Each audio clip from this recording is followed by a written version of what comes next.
자, 대통령이 오늘 눈에 띄는 낯선 행사에 참석을 했는데 국가조찬 기도회라고 하는데요. 기독교 행사에 대통령이 참석했습니다. 그런데 거기서 북한을 두고요.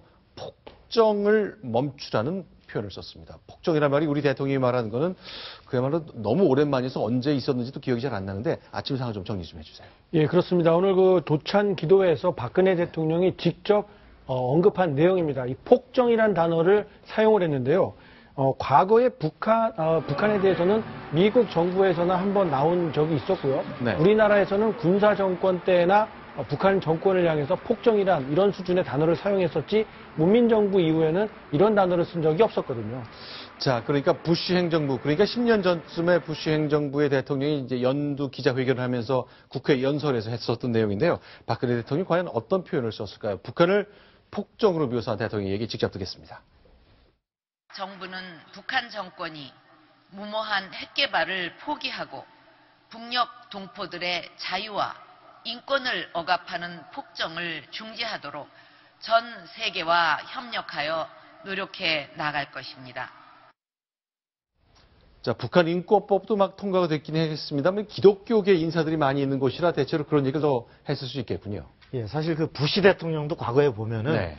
아주 센, 북한에 대해서 아주 센 발언이 나올 때는 되게 그 미국의 그 이 기독교계 네. 그 이런 그 인권에 대해서 아주 관심이 많은 이런 그 사람들과 만난 직후였던 이런 적이 네. 많은데 네. 사실 지금 박근혜 대통령도 또 오늘 그 조찬 기도회라는 그런 자리에서 북한의 인권 문제를 강하게 언급했는데 여기에는 최근에 통과된 그 대북 그 유엔의 그 제재 결의안이 네. 어떤 과거보다 가장 강도가 높고 네. 한 만큼 이에 보조를 맞춰서 한국 자체도 지금 미국이나 이렇게처럼 독자적인 제재안을 고강도로 해서 북한이 도발을 의지를 꺾을 때까지 네. 강하게 추진하겠다라는 의지를 네. 이렇게 표현한 이런 것으로 보입니다. 박근혜 대통령이 이제 종교가 따로 있지는 않다고 하거든요. 그래서 이제 종교색 짙은 발언을 가급적 절제해 왔었는데 오늘은 기독교 행사이니만큼 성경과 관련된 표현을 인용하면서 많은 얘기를 했군요. 그 얘기 들어보겠습니다. 온 국민이 통일을 가슴에 안고 희망의 꽃씨를 뿌린다면 반드시 평화통일의 꽃길이 우리에게 열리고 젖과 꿀이 흐르는 통일 한국으로 나아가게 될 것입니다. 협력하여 선을 이룬다는 성경 말씀처럼 한국교회가 국가 혁신을 이끌어가는 등불이 되어 주시기를 바랍니다. 예, 대통령의 종교는 공식적으로 알려져 있기로는 이 무교로 확인이 네. 되고 있습니다. 네. 어떤 특정 종교를 밝히지 않고 있는데요. 그런데 아시는 것처럼 카톨릭 계열인 서강대 출신이고 성심여자중학교를 다니던 1965년에 세례를 받아서요. 세례명이 율리아나 이렇게 알려져 있습니다. 그런데 네. 이 가톨릭뿐만이 아니라 유경수 여사의 영향을 받아서 불교에도 상당히 많은 관심을 보여왔는데요.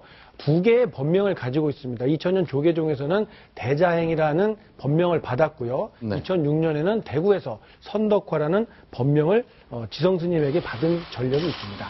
자, 그러니까 이제 불교계 인사들, 뭐 과거 이명박 정부 시절에 이제 이명박 대통령 본인이 교회 장로였고 해서 기독교에 대한 좀 치우침이 있다는 말을 들었습니다만 박근혜 대통령 체제에서 뭐 그런 종교와 관련된 얘기는 안 나오고 있죠. 예, 뭐 과도하게 심한 언행을 한다거나 뭐 특정 종교에만 행사를 참고하고 뭐 이런 게 아니기 때문에 다양한 종교에 대한 관심 보여주고 있고 또 종교를 다 존중해주는 그런 발언들을 해왔을 뿐이기 때문에 네. 그 종교 때문에 어떤 정치적인 비판을 받은 적은 아직까지 없습니다.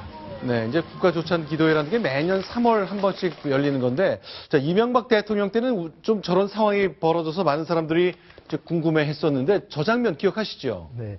바로 5년 전 바로 이맘때 국가조찬 기도회에서 이제 그 길자연 당시 그 한국 기독교 총연합회 회장이 당시 인도를 하면서 네. 이렇게 그 국가를 위해서 기도하자라고 할 때 이명박 대통령이 무릎을 꿇고 네. 저렇게 이른바 합심 기도라고 하는데 네. 저기에 참여를 했는데 저 장면을 두고서 네. 특히 그 불교계라든지 다른 저기서 어떻게 국가 원수가 네. 대통령의 특정 종교의 의식에 저렇게 해서 대통령의 종교로부터의 중립을 지켜야지 이렇게 할 수 있느냐라는 비판도 많았고요. 또 일각에서는 네. 뭐 원래가 신자니까 사실은 네. 자연스럽게 나온 것 자체를 그렇게 시비할 거 있느냐 이런 논란이 굉장히 뜨거웠었죠. 네, 저 사진 관련해서 제가 기억나는 게 당시 이제 그 목사께서 무릎 꿇고 기도하자 하니까 대통령이 좀 망설였다 그래요. 네. 근데 이제 치마를 입고 있던 김인호 교사가 먼저 무릎을 꿇은데 남편 이명박 대통령이 옷깃을 잡아 당겼다네요. 네, 그렇습니다. 무릎 꿇어야지.